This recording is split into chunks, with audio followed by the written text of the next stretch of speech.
An inquiry underway in Sydney, Australia has uncovered disturbing information about child abuse within the Jehovah's Witnesses.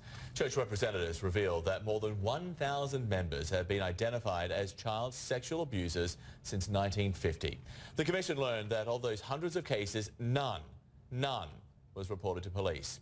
An elder testified that its church practiced not to report sexual abuse, but rather to adopt a scriptural response to allegations.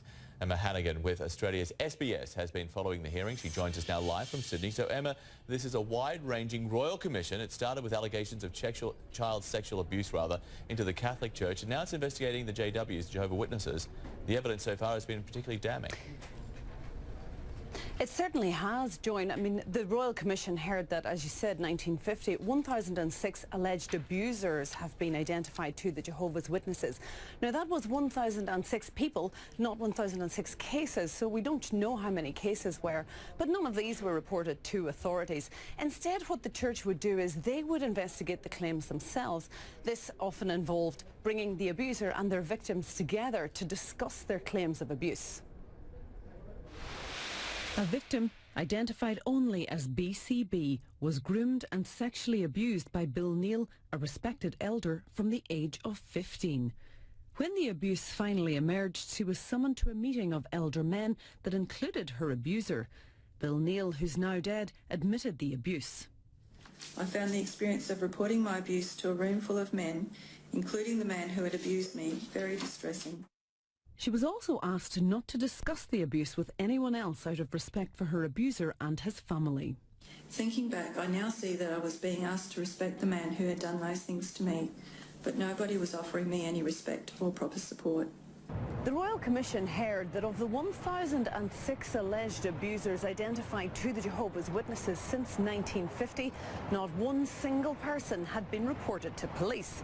This evidence was borne out by the testimony of one of the church elders, who himself had investigated a case of abuse. And what about telling other authorities? Are you aware of your obligations if someone tells you of a serious allegation of sexual assault? Well, we don't report it to the police. I think we encourage them to do that, but we give them the assistance to do that if they need that.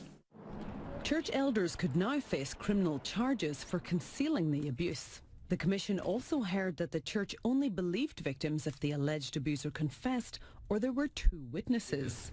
The requirement that there be two or more witnesses has prevented at least 125 allegations of child sexual abuse from proceeding to a judicial committee. The hearing into the Jehovah's Witnesses is expected to continue for 2 weeks. The Commission heard from another elder today who also investigated BCB's case. It was told that when he was informed the woman was considering bringing her story to the Royal Commission, he asked what that would accomplish other than dragging Jehovah's name through the mud. Now, he has admitted that this wasn't perhaps the most sympathetic approach to take. And but also today, the Commission has been dealing with the actual response by church elders when young women allege that they were sexually abused by members of the church. Well, church elder today, Joe Bellow, said that the church recommends a biblical response to the trauma caused by sexual abuse. The Commission heard from two abuse survivors who felt so unsupported by the church that they had both attempted suicide.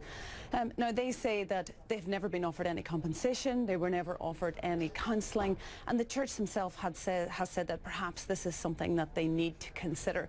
But they certainly aren't jumping to commit to anything at the moment.